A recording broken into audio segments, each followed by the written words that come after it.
السلام عليكم ورحمة الله. ازيكم يا ولاد؟ عاملين ايه؟ يا ريت اللي بيتابعنا لأول مرة يعمل سبسكرايب للقناة علشان يوصلوا كل الفيديوهات. ان شاء الله مكملين في شرح منهج جريد 5 وكونكت بلس لطبعا المدارس الناشونال او اللغات الرسمية.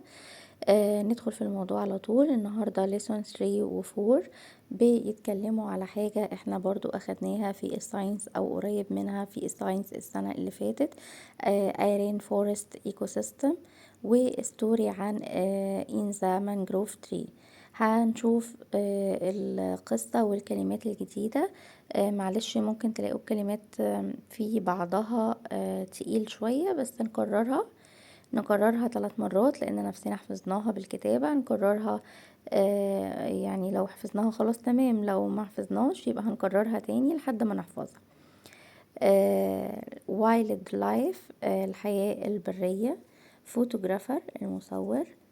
كانوبي او كنبي اللي هي المظلة، او المقصود هنا بيها الطبقة العليا من الغابة. بتستخدم اوقات تانية ان هي المظلة الكبيرة اللي بنشوفها مثلا في السيرك. الهامينج بيرد اللي هو طبعا طائر الطنان، طنان النحل. وبعد كده ديجونج، دي الأطوم أو بقرة البحر. والكينج فيشر ده طائر الرفراف. ليزرد يعني سحلية، ودي كلمة عارفينها من السنة اللي فاتت. والورم الدودة. بعد كده احنا الدرس هنا بيتكلم على النون، الكلمة العادية، والادجكتيف، الصفات اللي نقدر نحول منها من النون للادجكتيف. يعني مثلا هنا حول لي بيوتي لبيوتيفول، من الجمال لجميل. luck lucky. worry قلق، حوله لورد قلق. success successful، من نجاح لناجح، صفة بيوصف شخص. patience صبر، ل patient صبور. طبعا الكلمة دي برضو ممكن تستخدم بمعنى مريض. surprise مفاجأة، surprised. هنتنقل يا ولاد، طبعا احنا شغالين من كتاب المعاصر. الفوكابولري زيادة. جول هدف. انترفيو مقابلة شخصية. buzzing sound اللي هو صوت طنين النحل. suddenly فجأة.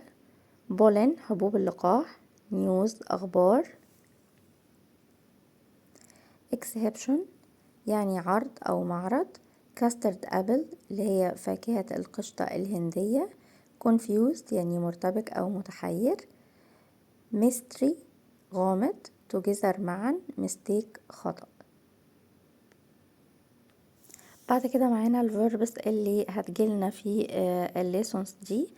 happen happened يحدث. plant planted يزرع. explain explained يشرح أو يوضح. reply replied الواي اتحولت ل IED. cry كذلك cried يبكي أو يصيح. carry carried. shoot يصرخ shooted. هنا بقى الirregular verb اللي احنا بنحفظها علشان يعني هي مش تبع القاعدة. come بتبقى came يأتي. fly down يهبط flew down. hear heard يسمع. bring brought يحضر. understand understood يفهم. نيجي بعد كده ل expression بتيجي مع بعضها، فالكلمات بتدي معنى زي get better يتحسن. reason for سبب ليه. cut down يقطع. come up out of come up out of يعني يصعد من أو يخرج من. make a mistake يعني يخطأ أو يرتكب خطأ. what's the matter ما الأمر. بعد كده عندنا تعريفات زي worried يعني you feel unhappy انت حاسس انك مش سعيد because you are thinking about problems بتفكر في مشاكل or things that could happen أو حاجة قلقان ان هي تحدث. surprised طبعا يعني مندهش. some thing happen and you didn't think it would happen يعني شيء حدث وانت ما كنتش متوقع ان هو يحدث. confused معناها مرتبك. you find it difficult to understand something لقيت صعوبة في فهم حاجة أو شيء. هنا الجدول اللي بيلخص لي القصة، يعني لو فهمنا السنتنس دي كويس هنفهم محور القصة. القصة بتاعتنا عن الحيوانات وبيتكلموا مع بعض، وإن الإنسان قطع شجرة المانجروف وهما اتأذوا من ده، لكن الإنسان في الآخر بيعرف خطأه وبيرجع يزرع شجر المانجروف فهم بيبقوا سعداء. in the mangrove tree، في شجرة المانجروف. خلينا نقرا السنتنس كده ونترجمها. The kingfisher visited the lizard in a mangrove tree. الكينج زار الليزرد في شجرة المانجروف. The lizard explained that when the people came to the mangrove forest they cut down the trees. الليزرد كانت بتشرح ان لما الناس جم كانوا بيقطعوا في غابات شجر المانجروف. The people were back and the animals were worried. كانوا خايفين ان الناس هيرجعوا تاني، والحيوانات كانت منزعجة من قطع شجر المانجروف. The people brought the bees to help the trees make seeds. الناس أحضروا النحل علشان يساعد الشجر انه يطلع البذور. when the trees grow again، لما الشجر تاني هينمو مرة تانية they will be more food for the animals. ففي النهاية الناس رجعوا وعرفوا المستيك بتاعتهم وزرعوا مرة تانية. طبعا دي القصة اللي احنا قرينا السنتنس المهمة فيها، وعرفنا وفهمنا هي بتتكلم عن ايه. in the mangrove tree فيها جزء البيجيننج لما كان الكينج فيشر بيتكلم، وبعدين الميدل واللي حصل فيه لما الدينجونج كام اب وطلع من البحر، وفي النهاية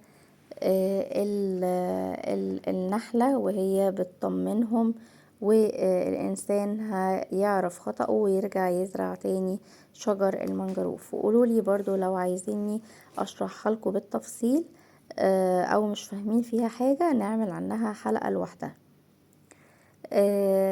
آخر حاجة زي ما قلتلكوا الجرامر في الليسون ده بسيط، بيتكلم عن الصفة والنون.